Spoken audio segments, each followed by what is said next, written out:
나누니라. 아멘. 예배 가운데 나오신 여러분 환영하고 축복합니다. 너무나 복된 수요일 저녁인데요, 이 시간 예배 자리에 나와서 또 주님 앞에 마음을 들이시는 모든 분들, 또 그 가정 가운데 하나님의 은혜가 충만하게 거하기를 주님의 이름으로 축복합니다. 오늘 야고보서 3장 말씀 가지고 오늘 또 말씀 나누기 원하는데요, 또 이 말씀을 통해서도 주께서 부으시는 은혜가 여러분들 가운데 가득하기를 바랍니다. 제가 한국에서 목회자로 사역할 때 사역자가 가진 중요한 임무가 하나 있습니다. 중요한 임무라고 하면은 많은 사람들이 생각하기를 설교나 양육, 또 행정이나 신방 이런 것들을 생각하실 수 있는데요, 물론 그것도 너무나 중요하지만 제가 지금 말씀드리려고 하는 것은 그런 것이 아닙니다. 그 중요한 임무가 무엇이냐? 바로 교회차를 운전하는 것입니다. 제가 그냥 인터넷에서 아무 교회차나 긁어와서 이렇게 좀 가져와 봤는데요, 한국에는 저런 스타렉스 같은 저런 차들을 교회차로 이용을 많이 하죠. 그래서 목회자가 어떤 교회에 이력서를 집어넣을 때는요, 저 15인승 승합차를 운전할 수 있는 일종 보통 운전면허를 필수로 가지고 있어야 합니다. 그리고 당연히 오토매틱이 아니라 당연히 매뉴얼로 운전할 줄 알아야겠죠. 저는 당연히 이런 모든 훌륭한 조건들을 완벽하게 갖춘 목회자였습니다. 그러다 보니까 저는 교회에서 어떤 임무를 부여받게 되냐면 저 멋진 교회차를 운전할 수 있는 그런 담당 목사로 발탁되게 됩니다. 저에게 부여된 임무가 무엇이냐면 모든 예배가 끝난 이후에 저 15인승 승합차를 운행하는 일인데요, 차가 없는 성도님들을 태워서 동네 한 바퀴를 돌고 오면 됩니다. 약 1시간 정도가 소요되는데요, 그런 후에야 저는 모든 임무를 마치고 퇴근할 수 있었습니다. 그런데 개인적으로 저는 이 교회차를 운행하는 시간이 정말 싫었습니다. 할 수만 있다면 안 하고 싶었습니다. 그 이유는 저에게 부여된 이 운전 업무가 싫어서가 아닙니다. 그리고 퇴근이 늦어져서도 아닙니다. 제가 이 교회차 운행을 정말로 싫어했던 이유는 다른 것에 있었습니다. 그 이유가 무엇인 줄 아십니까? 그 이유는 차를 타자마자 시작되는 온갖 험담과 부정적인 말 때문이었습니다. 제가 운행하는 교회차가 출발하기 시작하면 누가 시키지 않아도 오늘 교회에서 있었던 일들을 이제 하나둘씩 이야기하기 시작합니다. 먼저 교회에 대한 불만이 시작되죠. 일단 여기에서 담임 목사님은 단골 손님입니다. 거의 빠진 적이 없습니다. 이렇게 담임 목회자에게 먼저 섭섭했던 내용들을 이야기하기 시작하고, 또 교회에 섭섭했던 내용들, 또 다른 교회 중직자들에게 섭섭했던 내용들을 하나둘씩 이야기하기 시작합니다. 이때 가만히 운전을 하고 있던 저는 거침없이 흘러나오는 이 뒷담화 이야기에 깜짝 놀라게 되죠. 그리고는 저의 심장이 막 뛰기 시작합니다. 그러면서 저는 생각하죠. 아니, 이분들이 지금 내가 여기서 운전하고 있는 것을 잘 모르나? 교역자인 내가 지금 다 듣고 있는데 어떻게 저런 말씀을 아무렇지 않게 하고 계시지? 나는 아예 신경도 쓰지 않고 있나 보다. 저는 이렇게 투명 인간이 된 것과 같은 그런 느낌을 받게 됩니다. 때문에 저는 운전을 하면서도 깊은 그 불편함을 가지고, 이 마음의 불편함을 가지고 운전하기 시작합니다. 여러분, 그런데 놀라운 일이 생깁니다. 가장 먼저 내리는, 이제 첫 번째로 내리는 성도님이 한 분 내리기 시작하죠. 이제 내립니다. 근데 놀라운 것은 그분이 내리자마자 그 사람에 대한 뒷담화가 시작됩니다. 저 사람이 이렇다 저렇다 이런 이야기를 하기 시작하는 것이죠. 이야기를 가만히 들어보면 내린 분에 대한 신상 정보가 다 공개가 됩니다. 그 사람의 가족관계, 인간관계, 그리고 금전관계, 특별히 그 사람의 단점에 관한 모든 내용을 다 알 수 있습니다. 당사자가 들으면 너무나 기분이 나쁘고 엄청나게 수치스러운 내용을 아무렇지 않게 그 안에서 이야기합니다. 근데 여러분, 더 놀라운 것은 무엇인 줄 아십니까? 그 다음 사람이 내릴 때마다 그 내린 사람에 대한 뒷담화가 계속 진행됐다는 거예요. 험담이 계속됩니다. 아마도 그 다음에 내리던 사람들은 자신의 내릴 차례가 될 때마다 굉장히 불안했을 것입니다. 왜요? 그 다음에는 자신에 대한 뒷담화가 이어질 거라는 것을 너무나 잘 알고 있기 때문입니다.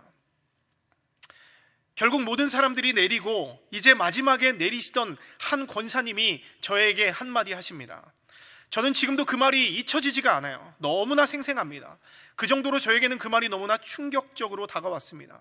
그분은 그래도 약간 미안해하고 민망한 표정을 지으면서 저에게 수줍은 말투로 이렇게 말씀하십니다. 아이고, 우리 전도사님 다 들으셨겠네. 저희들이 그냥 하는 이야기니까 다 잊으세요. 이렇게 하고 내리십니다. 이 한마디를 남기면서 차에서 내리시는 것이죠. 여러분, 저는 그 말 한마디에 정말 엄청난 충격을 받았던 기억이 있습니다. 마치 강펀치를 한 대 얻어맞은 것처럼 그 자리에서 움직이지 못하고 가만히 한 몇 분간 멍하니 앉아 있었던 기억이 있습니다. 나를 욕한 것도 아닌데 너무 마음이 아프고 힘들었습니다. 어떻게 한 교회에서 이렇게 서로를 물어뜯고 뒷담화하고 욕할 수 있는가? 그러면서도 하는 말이 우리 전도사님 다 들으셨겠네 하는 저 심리는 무엇인가 하는 생각 때문에 마음이 힘들고 혼란스러웠습니다.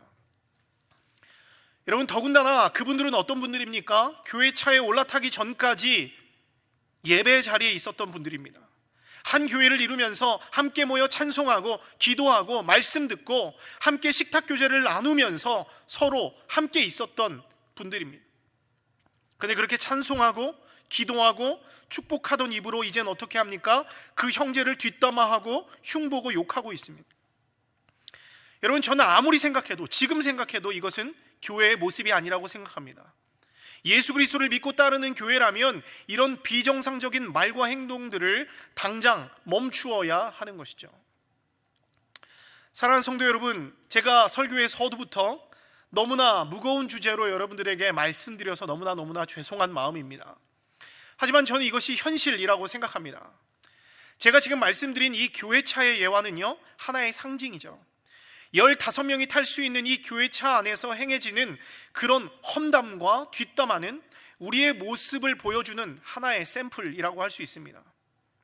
꼭 교회차가 아니더라도 교회 안에서 사람이 모일 수 있는 공간이라면 얼마든지 이런 비슷한 일들이 행해질 수 있는 것이죠. 우리가 모이는 교회의 어떤 모임들 속에서, 크고 작은 그런 모임들 속에서 마치 이 교회차, 이 15인승 교회차 안에서 있었던 이런 해괴망측한 일들이 얼마든지 일어날 수 있다라고 하는 것입니다. 여러분, 물론 저 역시도 여기서 피해갈 수 없습니다. 강단에서 지금 이 부분을 가지고 설교하고 있지만 저 역시도 똑같은 사람이죠. 저도 형제를 미워했고 뒷담화를 너무나 즐겼습니다. 여러분, 그렇지 않습니까? 우리가 누군가를 뒷담화할 때 그것만큼 재미있는 일이 없죠. 실제로 그런 일들이 우리 안에 있습니다. 그것을 즐겨요. 기뻐합니다. 속이 후련해합니다.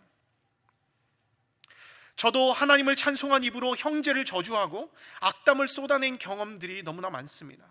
그래서 지금 이 설교를 하는 것도 너무나 괴롭고 이번 주 설교를 준비하는 내내 속으로 들리는 음성은 너나 잘해, 이런 소리가 들리더라고요. 너나 잘해.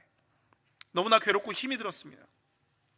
제가 이런 설교를 할 자격이 있는지 의문이 들었던 것이죠. 하지만 하나님의 말씀이기 때문에 제가 부끄러움을 무릅쓰고 오늘 또 이런 말씀을 여러분들과 함께 나눕니다. 여러분, 이런 우리들을 향해서 사도 야고보는 우리에게 뭐라고 말씀하고 있습니까? 오늘 본문 10절에서 12절 말씀을 보면 이렇게 말합니다. 한 입에서 찬송과 저주가 나오는도다. 내 형제들아, 이것이 마땅하지 아니하니라. 샘이 한 구멍으로 어찌 단물과 쓴물을 내겠느냐. 내 형제들아, 어찌 무화과 나무가 감람 열매를, 포도나무가 무화과를 내겠느냐. 이와 같이 짠 물이 단물을 내지 못하느니라. 이렇게 말씀하고 있습니다. 여러분, 이게 무슨 말입니까? 하나님 앞에 기도하고 감사하고 찬송을 부르는 성도의 혀가 어찌 남을 험담하고 저주하고 욕하는 혀와 같을 수 있느냐? 이것은 하나님 앞에 결코 마땅하지 않은 일이라고 오늘 사도 야고보는 힘주어 말하고 있는 것입니다. 여러분, 지금 야고보가 전한 예를 그대로 여러분들에게 설명해 드리면 샘의 근원이 좋으면 어때요? 좋은 물이 나올 수밖에 없습니다. 마찬가지로 샘의 근원이 나쁘면 썩은 물이 나올 수밖에 없는 것이죠. 한 근원에서 좋은 물과 나쁜 물이 동시에 나올 수 있습니까? 그럴 수 없습니다. 근원이 좋으면 좋은 물, 근원이 나쁘면 나쁜 물이 나올 수밖에 없는 것이죠. 여러분, 나무의 열매도 마찬가지입니다. 사과 나무에서 사과가 열려야지 감자나 고구마가 열릴 수가 없는 것입니다. 이것은 상식이죠. 여러분, 그런데 지금 어떻습니까? 교회 안에서 지금 이 상식을 벗어난 비상식적인 일들이 벌어지고 있다는 거예요.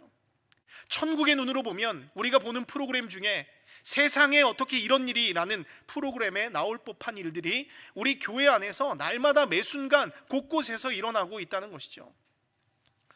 여러분, 성도는 누구입니까? 성도는 예수 그리스도라고 하는 그 근원에서부터 출발한 사람들입니다.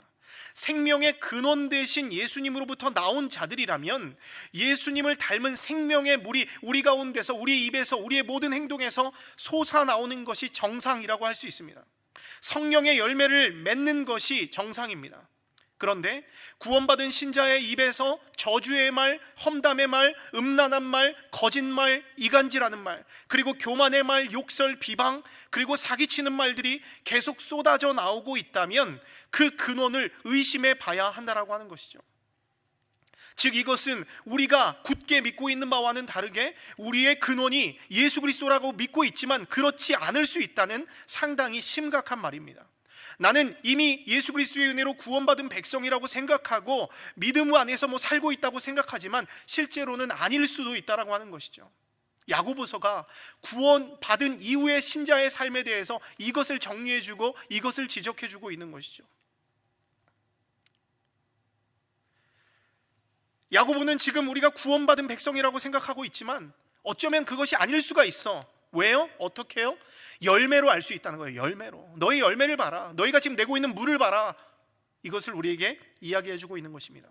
여러분, 그런데 이것은 예수님이 하신 말씀이죠. 야고보 사도는 아마도 이 예수님의 말씀을 묵상하면서 자신의 설교로 이렇게 만들어서 이렇게 전하고 있는 것 같은데요, 마태복음 7장 16절에서 20절 말씀 보면 예수님도 이렇게 말씀하십니다. 제가 읽어드리겠습니다. 그들의 열매로 그들을 알지니 가시나무에서 포도를 또는 엉겅퀴에서 무화과를 따겠느냐. 이와 같이 좋은 나무마다 아름다운 열매를 맺고 못된 나무가 나쁜 열매를 맺나니 좋은 나무가 나쁜 열매를 맺을 수 없고 못된 나무가 아름다운 열매를 맺을 수 없느니라. 아름다운 열매를 맺지 아니하는 나무마다 찍혀 불에 던져지느니라. 이러므로 그들의 열매로 그들을 알리라. 이렇게 말씀하고 있죠. 여러분, 예수님은 그 열매로 알리라 말씀하십니다. 그 열매가 우리가 진짜인지 가짜인지 알 수 있다, 판명할 수 있다 우리에게 말씀해 주십니다. 참된 나무이신 예수님으로부터 나온 열매라면 당연히 좋은 열매를 맺는다고 우리에게 말씀하세요. 하지만 하나님의 백성에 합당하지 못한 열매를 맺는 나무는 어떻게 됩니까? 불에 던져질 수밖에 없다는 거예요. 너희가 합당하지 못한 그런 열매를 너희 입에서, 너희 행동에서 그것을 내고 있다면 너희는 나무마다 찍혀 불에 던져질 수밖에 없다. 이러므로 그들의 열매로 그들을 알리라 우리에게 말씀해 주고 있는 것이죠. 여러분, 때문에 우리도 우리의 열매를 살펴봐야 합니다. 우리의 언어 생활, 우리의 행동, 우리의 신앙생활, 우리의 삶 속에서 우리가 있는 가정이나 또 직장이나 또 우리가 있는 교회나 우리가 있는 공동체에서 우리가 어떤 열매를 맺으며 어떤 모습으로 살아가고 있는지 한번 살펴보아야 한다고 하는 것이죠. 이것은 아주 심각한 문제입니다. 우리가 내는 열매가, 우리가 내고 있는 이런 열매가 우리를 알 수 있다는 거예요. 그런데 우리가 내는 열매에 따라서 나무마다 찍혀 불에 던져질 수 있다라고 예수님도 우리에게 경고하고 있습니다. 사랑하는 여러분, 그러면 오늘 이 야고보 사도는 왜 이런 강한 메시지를 전하고 있습니까? 제가 이전에도 말씀드린 바와 같이 이 흩어진 그리스도인 공동체 안에는 여러 가지 문제들이 있었습니다. 그 문제들은 대부분 경제적인 문제로부터 파생된 것들인데요, 가난한 교회 안에 이 소수의 부자 그룹들이 생겨나면서 세속주의가 교회 안으로 물밀듯이 몰려 들어왔다고 말씀드렸습니다.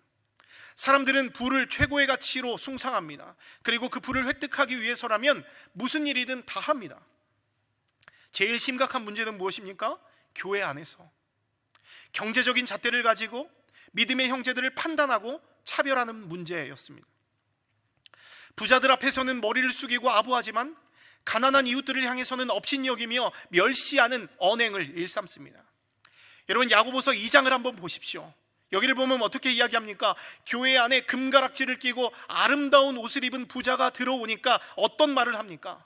여기에 좋은 자리에 앉으소서, 이렇게 이야기합니다. 멋진 옷을 입고 멋진 금가락지를 끼고 들어오니까 딱 보니까 부자인 것 같아요. 딱 보니까 이 세상에서 조금 한 자리 하는 사람인 것 같습니다. 여기 오셔서 가장 높은 자리에 앉으소서, 제일 좋은 자리에 앉으소서, 이렇게 이야기를 해요. 그런데 남루한 옷을 입은 가난한 사람이 들어오니까 어떻게 합니까? 거기 서 있든지 아니면 내 발등상 앞에 와서 앉든지 이렇게 말합니다. 무슨 말이에요? 그 자리에 앉든지 말든지 나가든지 들어오든지 네 마음대로 하라는 거예요. 만약에 앉으려면 내 발등상 앞에 와서 앉아라, 이런 이야기를 하고 있는 것입니다. 이런 말도 안 되는 차별과 불평등이 그 교회 안에 있었다라고 하는 것이죠. 여러분, 그러자 어떤 일이 일어납니까? 교회 안에 관계가 깨지고 마음이 나뉘어질 수밖에 없습니다. 성도 간에 서로 고소하고 재판하는 일들이 일어나고요, 예배를 드린 후에도 하나님을 찬송한 입으로 형제를 비방하고 저주하는 말들을 쏟아내기도 했다라는 거예요. 서로 간에 존중이 없는 막말로 가득 찬 교회, 나눔과 싸움 때문에 상처로 가득한 교회가 되어버린 것이죠. 그래서 야고보 사도는 이 성도가 쏟아내는 이 악한 말에 대해서 심각성을 느낍니다. 인간의 혀가 가진 위력이 얼마나 파괴적이고 강력한 것인지를 성도들에게 오늘 이 말씀을 통해서 교훈하고 있는 것이죠. 근데 특별히 오늘 본문에 보면요, 야고보의 비유가 많이 등장하고 있는데요, 여기에 보면 말에 대해서 또 배에 비유하고 또 여러 가지 비유를 하고 있는데요, 특별히 제가 오늘 여러분과 살펴볼 비유는 무엇이냐면 이 혀를 불에 비유하는 것을 함께 살펴보려고 합니다. 야고보는 지금 인간의 혀를 불에 비유하고 있습니다. 혀는 곧 불이다, 이렇게 말하고 있어요. 오늘 본문 5절 후반절부터 6절까지의 말씀을 제가 읽어드리겠습니다. 보라, 얼마나 작은 불이 얼마나 많은 나무를 태우는가. 혀는 곧 불이요 불의의 세계라. 혀는 우리 지체 중에서 온몸을 더럽히고 삶의 수레바퀴를 불사르나니 그 사르는 것이 지옥불에서 나느니라 말씀합니다. 그러니까 무슨 말이에요? 우리의 입에서 쏟아져 나오는 악한 우리의 말들, 그냥 쏟아내는 이런 말들이 별거 아닌 것처럼 느껴질 수 있습니다, 우리는. 그런데 그것이 뭐라고요? 지옥에서 나온 불과 같다라고 이야기합니다. 지옥에서 나온 불, 사단의 말이라고 하는 거예요. 근데 이 지옥불과 같은 이 언행이 어떻게 한다고요? 우리의 온몸을 더럽힌대요. 우리의 삶의 모습, 이 성도의 삶의 온 몸을 더럽힌다는 것입니다. 근데 이 몸이라고 하는 것은 결국 무엇입니까? 우리가 예수 그리스도의 이 머리된 예수 그리스도를 통해서 몸을 이루고 있지 않습니까? 교회가. 이게 이 교회까지도 더럽히는 거예요. 그리고 우리의 삶의 수레바퀴를 불태워버린다라고 이야기합니다. 우리의 삶의 바퀴를 불태워서 더 이상 나아가지 못하도록 우리를 만들어버린다는 것이죠.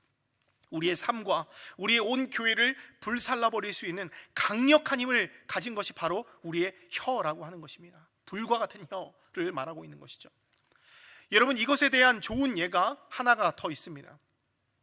여러분, 지난 2020년 미국 서부를 집어삼킨 대규모 산불을 기억하십니까? 미국이 코로나뿐만 아니라 저 산불 때문에 엄청나게 고생했던, 어려움을 겪었던 그런 뉴스들을 우리가 보아왔을 것입니다. 서울의 면적의 14배가 되는 그 미국의 땅덩이가 온갖 잿더미로 변해버렸습니다. 사상 최악의 산불이었는데요, 이 불의 위력이 얼마나 강력하고 파괴적인지를 보여주는 대표적인 사건이었습니다. 근데 이 산불의 원인은요, 뭐냐면 대부분의 번개와 같은 자연 발화를 통해서 동시다발적으로 미국 서부 지역에서 일어났습니다. 건조한 그런 기후에다가 강풍까지 부니까 이것을 감당할 수가 없는 것이죠. 순간적으로 일어난 이런 작은 불꽃들이 강력한 바람을 타고 나라 전체를, 그 나라 서부 전체를 지옥과 같은 재난의 상황에 빠뜨려 버립니다. 근데 여러분, 이 캘리포니아에서 일어난 수많은 이 산불 중에는요, 원인이 조금 다른 그런 산불도 있었습니다. 캘리포니아 남부 지역의 산불이 그 대표적인 것인데요, 뉴스에 따르면 이 산불의 원인은 아기의 성별을 확인하기 위한 파티의 불꽃 때문이었다라고 말합니다. 그러니까 출산을 앞둔 예비 부모가 태어날 아기의 성별을 확인하는 파티를 열었는데 여기서 터뜨린 불꽃으로 인해서 남부 지역의 산불이 시작됐다라고 하는 것이죠. 지금 나오고 있는 저 폭파 장면이 그 아이의 성별을 알 수 있는 그런 폭죽을 터뜨리는 거라고 하는데, 거의 전시 상황을 방불케 합니다. 그러니까 뭐 파란색이 나오면 뭐 남자겠죠, 뭐 분홍색이 나오면 뭐 여자겠죠, 뭐 이런 것을 아는 것이 좀 유행이 돼서 저걸 터뜨렸는데, 미국 남부 지역을 완전히 불살라버린 그 원인이 되었다라고 하는 것입니다. 여러분, 그런데 그 결과가 어떻습니까? 무려 8,600에이커의 산림을 순식간에 불태워버리고 많은 이들을 위험 가운데로 몰아넣었다라고 하는 것이죠. 여러분, 불이 이렇게 무서운 것입니다. 자나깨나 불조심을 강조할 수밖에 없는 거예요. 여러분, 개인적으로 오늘 뭐 다 이야기할 수는 없겠지만, 저도 20살 때 저희 집이 불난 적이 있습니다. 불이 나서 완전히 저희 집이 다 타버렸어요. 아주 작은 불씨 하나가 저희 집, 저의 추억, 저의 가족의 모든 것들을 다 가져가 버렸습니다. 완전히 저는 국가에서 보호하는 그런 재난민이 되었던 그런 기억이 있습니다. 저는 그래서 이 불이 얼마나 무서운지 너무나 잘 알고 있습니다. 근데 이 혀가 무엇과 같다고요? 이런 불과 같다라고 야고보 사도는 우리에게 말씀해 주고 있습니다. 여러분, 저는 오늘 이 캘리포니아의 이 산불 사건이 우리에게 주는 교훈이 있다고 생각을 합니다. 이 작은 그 어린아이의, 아기의, 태어난 아기의 성별을 알아보기 위한 그 불꽃의, 작은 그 불꽃이, 그 파티의 불꽃이 축구장 3,000개 정도의 면적을 순식간에 불태워버립니다. 그리고 이 캘리포니아 전체로, 이 동시다발적으로 터진 이 캘리포니아의 산불을 다 같이 합치면 서울의 14배가 되는 그런 면적을 다 태워버린 겁니다. 무엇이요? 작은 불꽃 하나가. 상상하기 힘들 정도로 무서운 불길입니다. 너무나 무서운 것이죠. 근데 여러분, 이것을, 이 캘리포니아의 이 산불, 무서운 산불을 우리 말에 한번 적용해 보면 어떨까 하는 생각이 듭니다. 야고보의 말대로 우리의 혀가 불과 같다면 우리가 무심코 내뱉는 말 한마디는요, 나의 가정과 교회와 직장과 내가 관계하는 모든 이들을 위험에 빠뜨릴 수 있다는 거예요. 여러분, 실제로 우리가 내뱉는 우리의 말들을 통해서 얼마나 많은 사람들이 상처를 받고 있는지 한번 생각해 보십시오. 우리의 인생을 돌아보면 우리의 말 때문에 상처받고 힘들어하던 사람들이 너무나 많았을 것입니다. 가깝게는 우리의 가족들이, 나의 자녀들이, 나의 배우자가, 나의 부모님이 그런 상처를 많이 받았을 거예요. 또 교회 안에서도 나의 말 실수 때문에 다시는 주워 담을 수 없는, 뭐 이미 산불이 번지는 것과 같은 그런 말들 때문에 많은 이들이 나의 말 때문에 아파하고 힘들어하는 일들이 얼마나 많이 일어나냐는 것입니다. 우리의 말 때문에 많은 분들이, 나의 친구와 직장 동료와 심지어 주 안에서 형제된 자들까지도 그 마음에 상처를 입게 됩니다. 그런데 여러분, 이것이 저 한 사람뿐만 아니라 여러 명이 함께하게 된다면 어떤 일이 일어날까요? 사람들이 모이는 곳마다 흉보고 악담하고 저주하는 뒷담화 파티가 열어진다고 생각해 보세요. 막말 파티가 막 일어난다고 생각해 보세요. 교회에서 모여서 기도하고 찬송하고 주님의 영광을 높이고 이런 일들을 계속하는 것이 아니라, 모일 때마다 3, 4, 5 모여서 각자의 방에 들어가서 누구는 어떻고 누구는 어떻고 누구는 이랬고 누구는 저랬고 이런 얘기들을 막 한다고 생각해 보십시오. 자신들에게는 순간의 즐거움과 희열을 주는 작은 막말 파티, 작은 뒷담화 파티가 될지는 몰라도 그 말은 걷잡을 수 없는 지옥불이 되어서 많은 사람들과 그 교회 공동체를 죽음에 빠뜨리게 된다는 것입니다.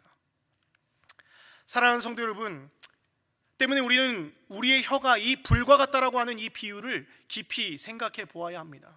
우리가 무심코 던진 이 말 한마디가 주 안에서 형제된 사람을 실족하게 하고 교회를 다 태워버리는 불씨가 된다면 그것은 상당히 심각한 죄가 되는 것이죠.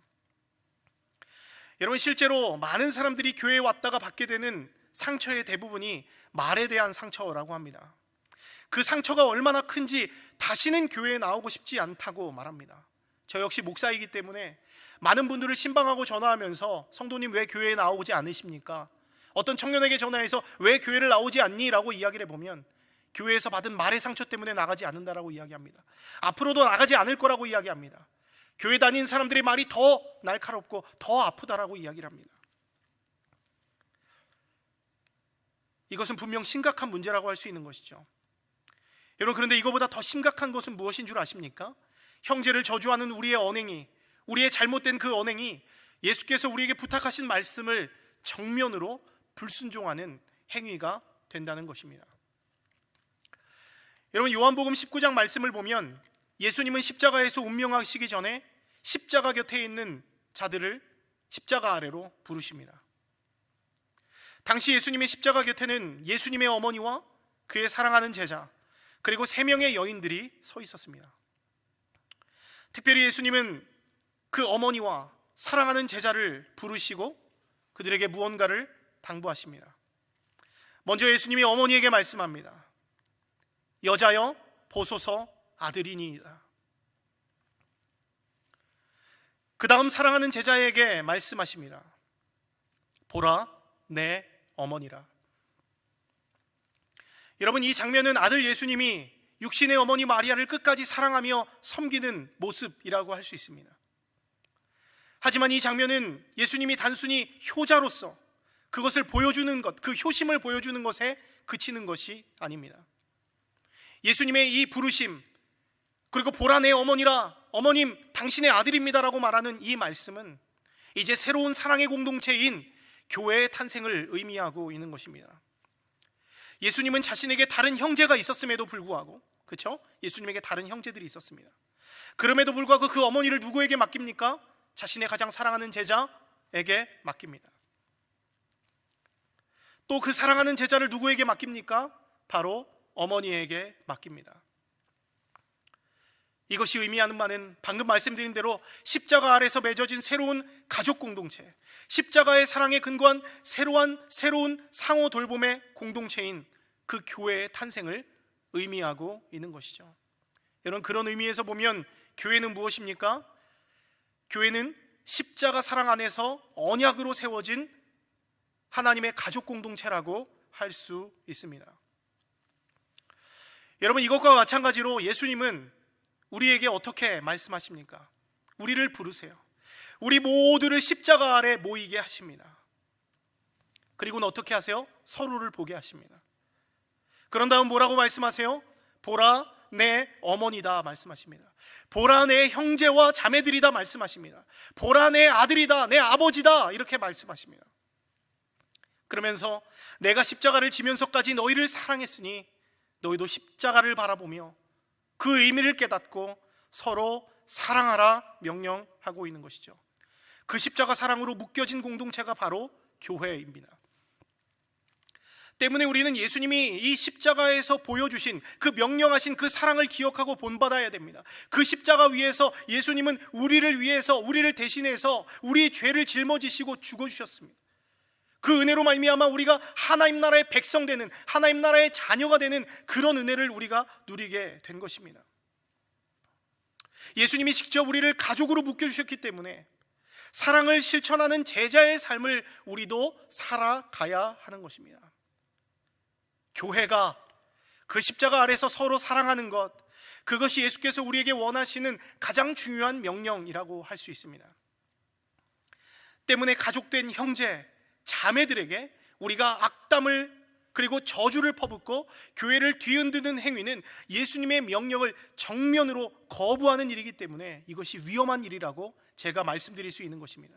하나님의 자녀가 아니라 마귀의 하수인으로서 교회에다가 지옥의 불을 퍼붓는 그런 악한 행위가 된다는 것을 우리가 반드시 알아야 한다라고 하는 것이죠. 사랑하는 성도 여러분, 그러면 성도된 우리는 어떻게 해야 합니까? 우리가 어떻게 이 땅에서 이 교회를 이루며 살아가야 합니까? 여러분, 오늘 8절 말씀을 보면 뭐라고 말씀하고 있냐면 혀는 능히 길들일 사람이 없다, 이렇게 이야기하죠. 혀는 능히 길들일 사람이 없다. 그리고 그 앞절인 7절 말씀을 보면 인간이 여러 종류의 짐승과 새와 벌레와 바다의 생물들까지도 길들일 수 있고 길들여 왔지만 뭐는요? 인간의 혀는 능히 길들일 사람이 없다고 야고보 사도는 말씀하고 있습니다. 때문에 우리는 오늘 이 말씀과 같이 이것을 인정해야 합니다. 세상의 모든 동물들을 길들이고 세상의 모든 것들을 다스릴 수 있을지라도 인간 스스로가 내가 내 혀를 길들일 수 없고 제어할 수 없다는 것을 이 말씀 앞에서 인정해야 한다는 것이죠. 날마다 내 안에서 쏟아져 나오는 저주의 말, 험담의 말, 음란의 말, 거짓말, 이간질하는 말, 교만의 말, 욕설, 비방, 사기치는 말, 이런 말들을 내가 제어하려고 해도 나는 제어할 수 없다는 것을 우리가 인정해야 합니다. 그리고는 우리가 어떻게 해야 됩니까? 오직 성령께서 우리 입술에 파수꾼이 되어달라고 전심으로 간구해야 돼요. 우리의 힘으로 할 수 없기 때문에 성령의 능력을 구해야 하는 것입니다. 시편 141편 말씀을 보면 이렇게 다윗이 간구합니다. 여호와여, 내 입에 파수꾼을 세우시고 내 입술의 문을 지켜 주시옵소서. 아멘. 여호와여, 내 입에 파수꾼을 세우시고 내 입술의 문을 지키소서. 여러분, 바로 이것이 중요한 해답입니다. 하나님께서 내 입에 파수꾼을 세우시고 내 입술의 문을 지키지 않으면 우리 스스로가 나의 혀를 제어하지 못합니다. 우리 입에서 끊임없이 쏟아져 나오는 악한 말을 막아낼 방법이 없습니다. 주님 도와주시옵소서 기도해야 합니다. 그러면 우리 입술을 지키는 파수꾼은 무엇입니까? 바로 성령입니다. 성령 하나님께서 우리 입술에 파수꾼이 되어주지 않으면 우리가 끊임없이 쏟아져 나오는 말을 제어할 수가 없습니다. 온 산을 태워버리는 이 우리의 말들 때문에 나의 자녀가 상처받고, 나의 배우자가 상처받고, 나의 부모가 상처받고, 나의 교회 공동체와 친구들과 직장 동료들이 상처를 받고 있다면 주님, 저의 혀를 제어하여 달라고, 성령의 은혜로 나의 혀를 제어해 달라고 우리가 기도해야 한다라고 하는 것이죠. 오직 성령의 능력만이 우리의 혀를 제어하고 하나님의 사람에 합당한 말과 행동을 할 수 있도록 도와주신다고 성경은 우리에게 말씀하고 있는 것이죠. 여러분, 이 성령께서 우리 입에 파수꾼이 되어주신다는 것은요, 마치 말의 입에 있는, 그러니까 동물의 말입니다. 호울스입니다. 말의 입에 있는 재갈과 같습니다. 오늘 3절 말씀을 보면 이렇게 말하고 있습니다. 우리가 말들의 입에 재갈 물리는 것은 우리에게 순종하게 하려고 그 온몸을 제어하는 것이라, 이렇게 말해요. 그 뒤에 보면 배 비유도 있습니다. 큰 배, 그 바람에 밀려 요동하는 그 큰 배를 운전할 수 있는 게 뭡니까? 키라고 이야기하는 것이죠. 근데 특별히 저는 이 말에 대해서 말씀드리고 오늘 말씀을 마치려고 합니다. 여기 보면은 말들의 입에 재갈 물리는 것은 우리에게 순종하게 하려고 그 온몸을 제어하는 것이라, 이렇게 말하고 있죠. 그 몸을 제어하기 위해서 그 말의 입에 재갈을 물린다라고 말하고 있습니다. 여러분, 말은 힘의 상징이에요. 우리가 힘을 측정할 때 쓰는 단위가 있는데요, 그것이 무엇이냐면 마력입니다. 마력. 자동차의 그 힘을 측정할 때도 마력을 쓰고요 하죠. 또 현대에서 나온 이 고급 세단 차량 중에는 에쿠스라는, 여러분들이 잘 알고 있는 차가 있죠. 저는 현대와 아무 상관이 없습니다. 광고도 아닙니다. 그런데 이 에쿠스라고 하는 차가 있는데요, 이 에쿠스라고 하는 뜻은 라틴어로 말이라는 뜻입니다. 이런 이름을 붙인 것은 에쿠스가 힘이 좋고 잘 달린다는 것을 어필하기 위함이 아닐까라는 생각이 듭니다. 그만큼 말은 힘이 세고 힘의 상징이 되는 동물입니다. 그러다 보니까 인류가 말을 길들이는 데 있어서 많은 어려움을 겪었습니다. 그래서 지금도 말을 키우는 사람들은 말을 길들이는 데 많은 에너지와 시간을 투자하죠. 그런데 말을 길들일 때 제일 먼저 하는 것이 뭐냐면 말의 입에 재갈을 물리는 거예요. 저기 이제 몽골에서 가축이라는 EBS 그런 다큐멘터리를 보니까 저 말의 입에, 저 손가락 하는 저 부분에 말의 재갈을 씌우게 되는데요, 말의 입의 구조를 보면 그 앞에 이가 6개가 위아래 나 있습니다. 앞에 저 앞니죠. 앞니가 있고 그 끝에 보면은 어금니가 있습니다. 근데 그 어금니 사이에 저 주황색으로 된 저 공간이 있습니다. 그 앞니와 어금니 사이에 재갈을 씌우는 거예요. 거기다 씌우면 어금니로 밥을 먹는데도 전혀 문제가 없습니다. 그래서 이 재갈에 끈을 묶어서 이제 손잡이로 사용하게 되는데요, 이때 이 재갈에 묶인 이 끈을 좌우로 잡아당기면 말이 큰 고통을 느끼기 시작합니다. 그래서 잡아당긴 쪽으로 머리를 돌려서 방향을 전환하게 된다고 합니다. 너무 힘이 세서 제어가 안 되는 이 말이 저 작은 재갈 하나로 길들여지게 된다는 것이죠. 여러분, 이것을 보면 우리도 마찬가지라고 하는 거예요. 우리 역시 성령 하나님의 제어를 받아야 우리의 이 끊임없이 움직이는, 우리가 제어할 수 없는 이 혀가 움직이는데, 우리 역시도 뭐 제갈이라는 말이 좀 그렇긴 하지만 성령의 은혜로 우리의 혀가 제어받아야 한다는 것입니다.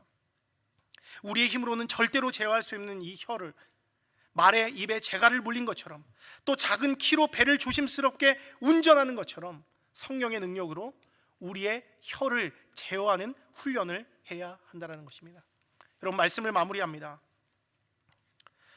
여러분의 언어 생활은 어떠십니까? 하나님의 자녀로서 그에 합당한 언어와 행동을 행하고 계십니까? 혹시 그 말들로 인해서, 여러분들이 제어하지 못하고 쏟아내는 그 말들로 인해서 내 주변에 상처받고 아파하고 실족하고 넘어진 자들은 없습니까? 나의 말들로 인해서 교회를 불태워버리고 공동체를 불태워버리고 그 지옥불로 교회를 어렵게 하는 일에 동참하고 있지 않습니까? 이 시간, 이 저녁에 회개할 수 있는 그런 은혜가 여러분에게 있기를 바랍니다. 그러면서 기도할 때, 하나님, 저를 불쌍히 여겨주시옵소서. 내 입술을 성령의 능력으로 제어하여 주시고, 내 입술에서 이웃을 축복하고 가정을 축복하고 교회를 축복하는 믿음의 언어, 천국의 언어를 말할 수 있는 믿음의 사람 될 수 있도록 저를 축복하여 주시고, 교회를 세우는데 나의 말과 행동이 아름답게 사용될 수 있도록 주님 은혜 베풀어 주시옵소서. 기도할 수 있는 여러분들 될 수 있기를 주님의 이름으로 축원합니다. 우리 함께 주님 앞에 기도하겠습니다.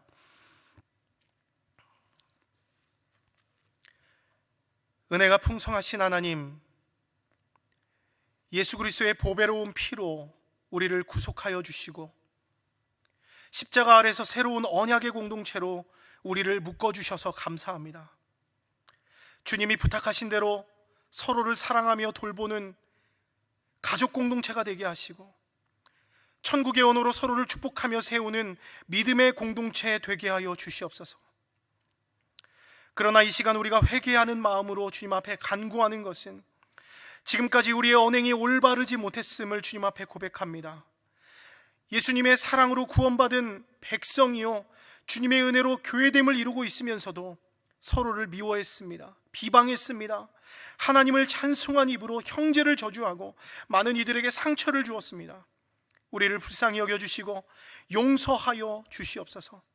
우리의 말들이 공동체를 불태우는 무서운 무기가 될 수 있음을 알았사오니 성령께서 우리 입술에 파수꾼이 되어주시고 하나님이 기뻐하시는 거룩한 언어로 가정과 교회와 세상을 축복하는 믿음의 성도들 되게 하여 주시옵소서. 은혜 베푸실 주님을 기대하며 소망합니다. 감사드리며 예수님 이름으로 기도합니다. 아멘.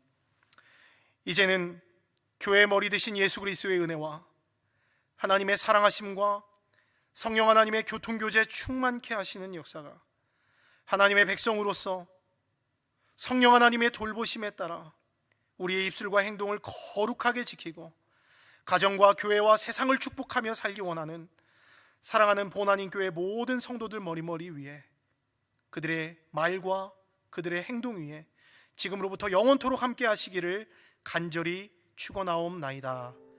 아멘.